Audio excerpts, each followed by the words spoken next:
Well, hello there, you crazy YouTube people. We're back. The title of this little video is called Groundhog Day. And I think that it's apropos because I used that phrase in the very first video that I ever did for YouTube just a little over a year ago. You know, a lot of guys have written to me and said, boy, do I relate to that. And so I haven't thought about it for a long, long time because, like I said, I did that video a little over a year ago, and those comments and whatnot have come and gone. And recently, May and I have been kind of homebound because of the weather. A lot of rain, there's some kind of typhoon going on, and we're catching the tail end of it, so we've been kind of cooped up. And every day we've been a little bit of cabin fever because we can't really leave. We can't really drive the scooter in pouring rain. And so I thought to myself, wow, this is kind of like Groundhog Day. Every day we're just kind of waking up, having breakfast, fiddly farting around, watching TV, taking naps, getting up, and doing it all over again. And then it jarred me that this ain't nothing compared to the old Groundhog Days. And so I had a job that provided real well for me while I was raising my family, but it was not anything that I was passionate about or cared for or enjoyed. The only benefit was the paycheck at the end of the month or the pay period or whatever it was. And I can remember every day getting up, and I mean every day, getting up, realizing that I had to go to work, and before I would even make it to the shower, I would think about the day ahead of me, and I would go, oh. So I knew what I was in for. It was going to be a long one. It was going to be a tough one. It was going to be a hard one. It wasn't going to be fun. Oh yeah, we'd jack around, you know, in the office and all that kind of stuff. We had our fun, we had our laughs, but the job itself was very, very tough, very demanding, and had a lot of angst to it. So it wasn't something that I looked forward to. Unfortunately, my home life was very similar to the job. It too had some angst. And I found myself getting in the car in the evening, going home from work, and I'd start the car, and I'd think about going home, and I'd just go, I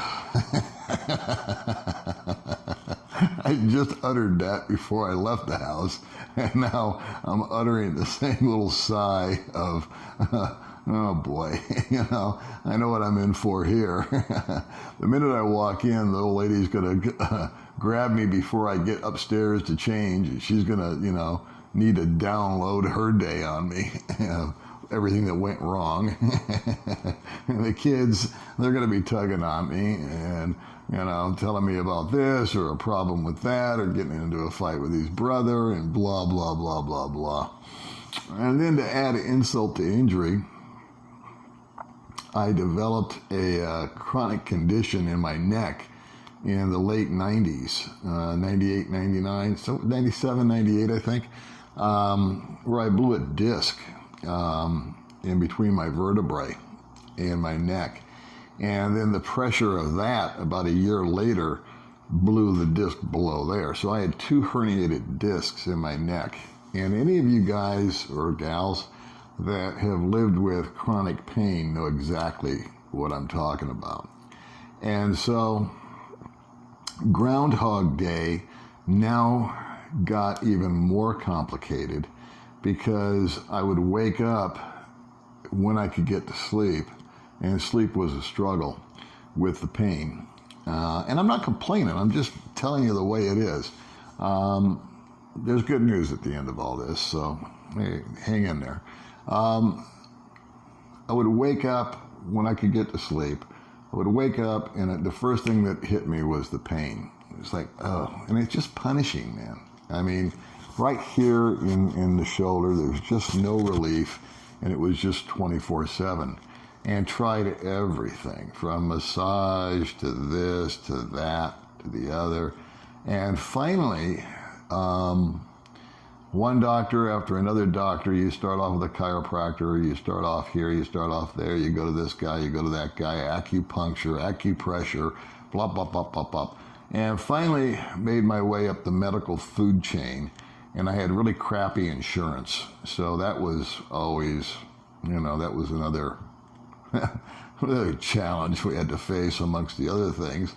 But finally made it up to pain management. And there they start you off with this pill and that pill and whatever.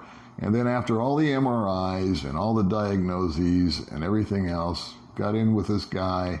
I'll leave his name out of it, the doctor's name, because, he ain't here. But he prescribed me oxycodone.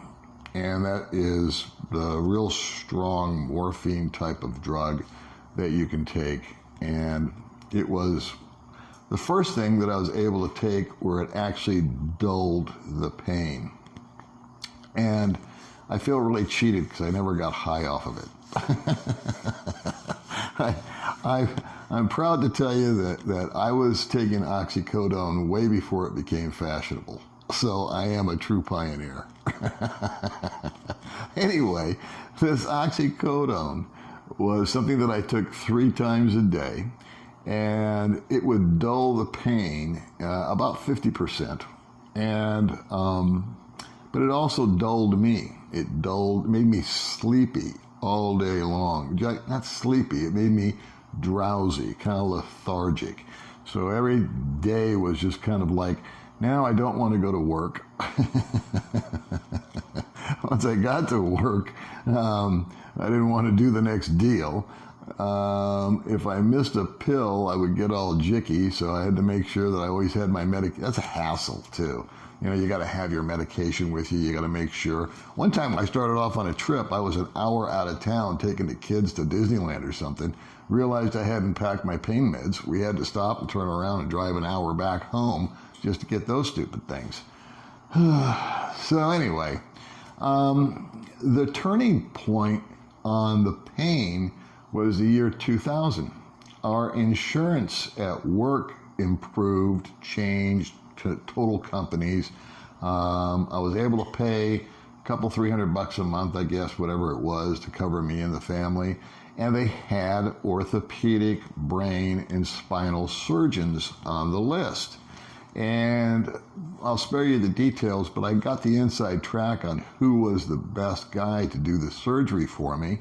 I got the appointment, I got in, and boom, he fixed it. And I was terrified because I saw a lot of people go in for back surgery, and I saw a lot of people come out worse than they went in. And this is while I was in the waiting room of all these, the pain clinic for 2 years. I would see them go out for surgery and be back in, and they nicked a nerve, or they had a bad surgeon, or they installed, whatever. You know the drill, medical stuff. Anyway, so that was a big improvement. But it took me about a year to detox, because I just quit the oxycodone after that. I just quit it. So now I had to detox off of that. I actually had to stay home for 6 months after the surgery for this to heal.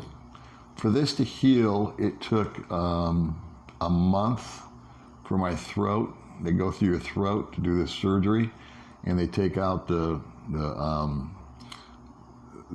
disc, and they replace it with cadaver bone, and they put screws with titanium. So I've got that in my neck. And it took about a month for my throat to heal, the incision, for my voice to come back, because they move your vocal cords and everything over. And but the pain relief was immediate. But it took me almost 6 months at home by myself, because at that point in time I was divorced, to detox off of that. And I just did it by myself.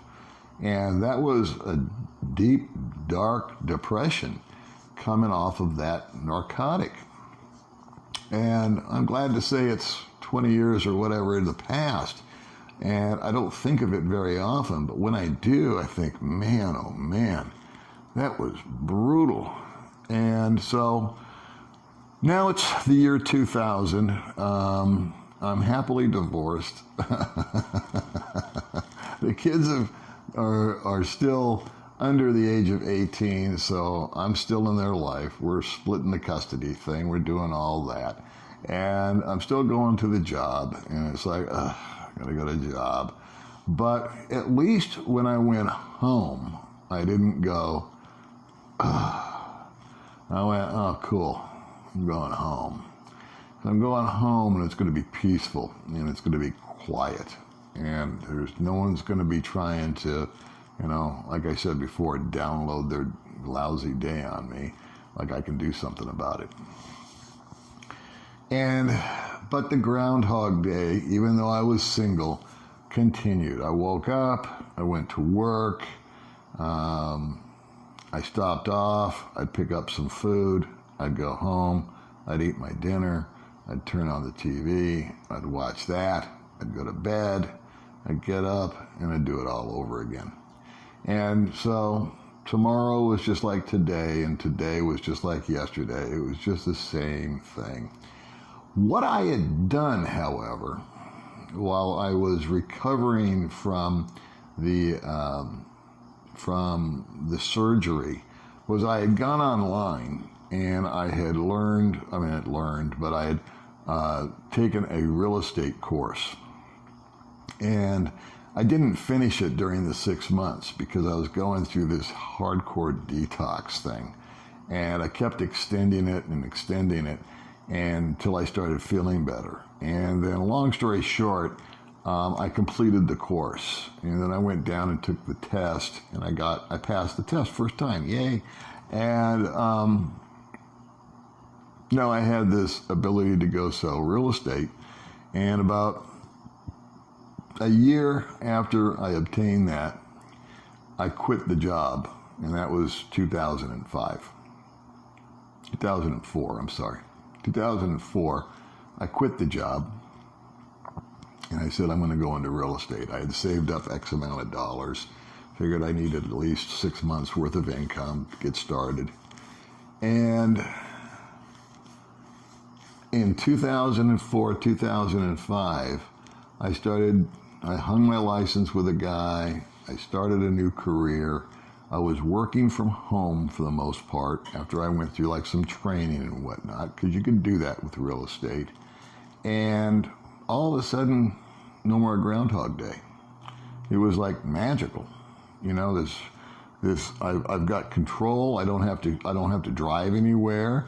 I was still having interaction with the kids. They were still coming over, and that was fine. I was enjoying their company a lot more. I had a lot of freedom. I was making half as much money, but living 10 times as large, if that makes any sense. I was getting out and about. I was seeing things. I was meeting people. I had a lot more passion for my work because I felt that at the time that if I could help somebody buy a house, I was helping them buy a future. Of course, we all found out where that went with the foreclosure thing. But in my heart and mind, I thought, I'm doing a good thing. This house is worth $100,000 today, and by all the historical records, it should be worth $200,000 in 10 years or whatever. So it's a good thing for this family. And I was happy with myself. I was happy with the way things were going. I was not interested in getting involved with anybody romantically. That was the last thing I wanted to do. I was enjoying my freedom. I also found that the few times that I did encounter American females, that it was very, very kind of competitive. They were, I don't want to say they were masculine, but they just didn't strike me as being feminine. I don't know. It's hard for me to put my finger on it. Competitive is all I can say. Where do you work? Well, this is what I do. And what do you drive? Well, this is what I drive. And it's like, well, big deal, Then another turning point came in 2005. My buddy Gary had moved to Thailand. and he'd been there for a year or two, built a hotel, or not a hotel, but a guest house, 12-room guest house, and was running that thing, and he was running amok down there. And he invited me to go to Thailand. And that would never, ever have entered into my thinking if he hadn't invited me. It never even occurred to me. To my idea of going someplace exotic was like to go to Acapulco. You know? I mean, to me, that was like a big deal. And but to go halfway around the world, and I said to myself, you know what?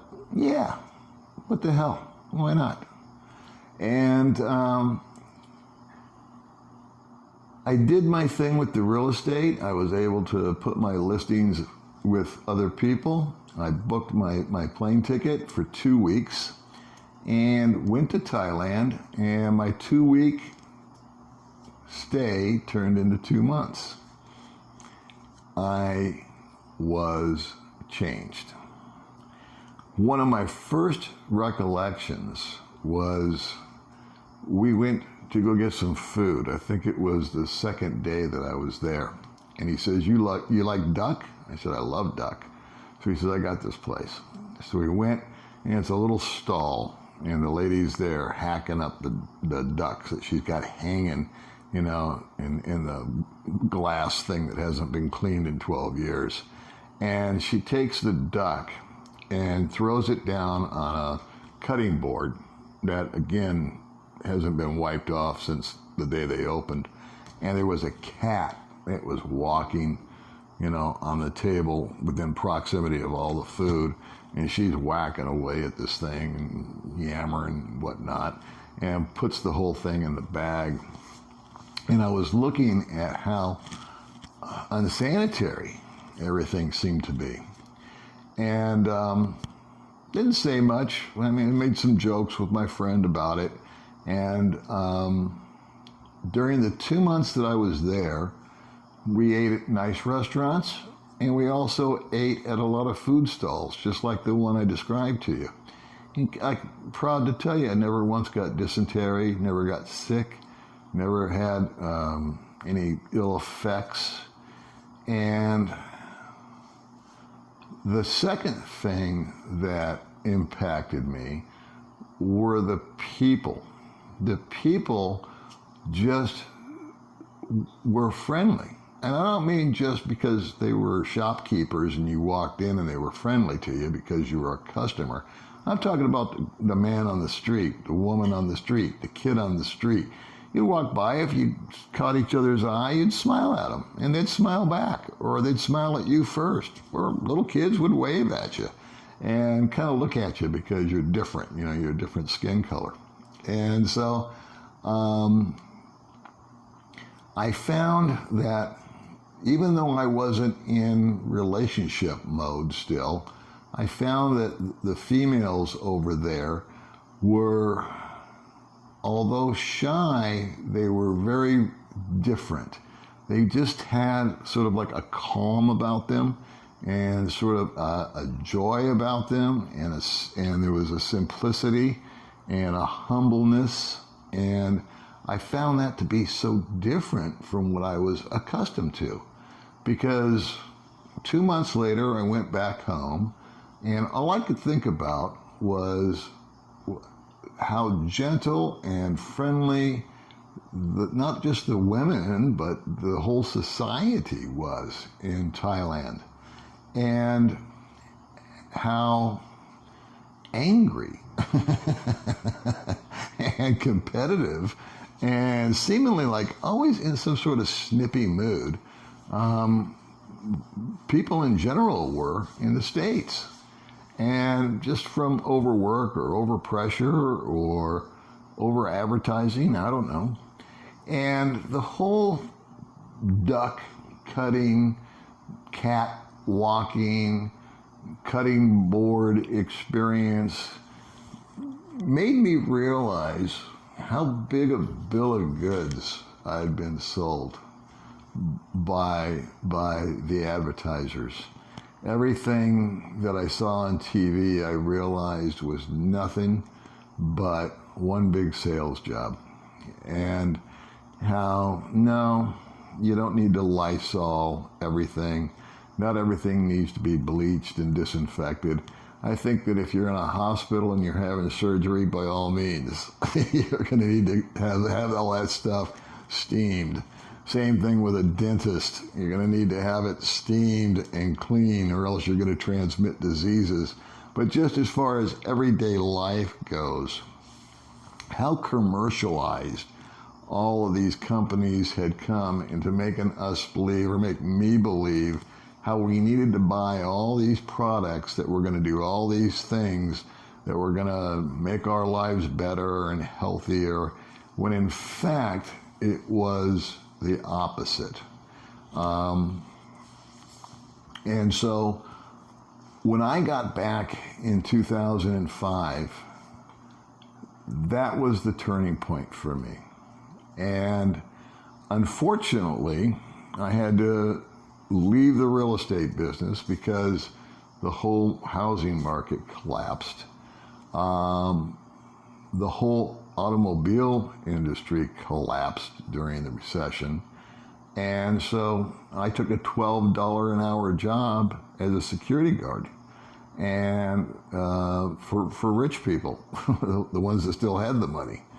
And that, my friends, is Groundhog Day. When you just stand on your feet for 8 hours after having had a big house and after having had a big job, not a big job, but a good job, the this, the that, all this stuff that sort of validated me. Now I was in this position of, I don't know even how to put it. I had never been at my age making so little money, doing such a mundane job, but that's all I could get. There just wasn't anything else available. To say that it was a low point would be putting it mildly. However, what kept me going through all of that was the knowledge that one day I would be back in Asia. And Groundhog Day intensified with that type of job, coupled that now with very little money, very little self-esteem, the whole 9 yards. Pulled through that, economy got better. I got myself back into a condo, little tiny condo now, and worked and worked and worked until I got to the age of 62, retired, and moved to the Philippines. That was 3.5 years ago. I had 3 or 4 days of having a Groundhog Day because there was a typhoon up north. When I leave the house in the morning, I wake up and I'm like happy. I'm looking forward to it. And sometimes I'll leave May at home because she's cooking something or making a video, or she's got girls coming over to do whatever, and I'll buzz off and I'll go do whatever it is I do for a couple of 3 hours. And then it's time to go home, and I get on the scooter and I think about my tiny little apartment, and I think about how little things that I own, and how I simply live on a little Social Security check each month, plus a little YouTube revenue. And I think about May being here, cooking with a smile on her face, and I think, you know what? I can't wait to get home, and I can't wait for tomorrow. All right, guys. I'll see you next time.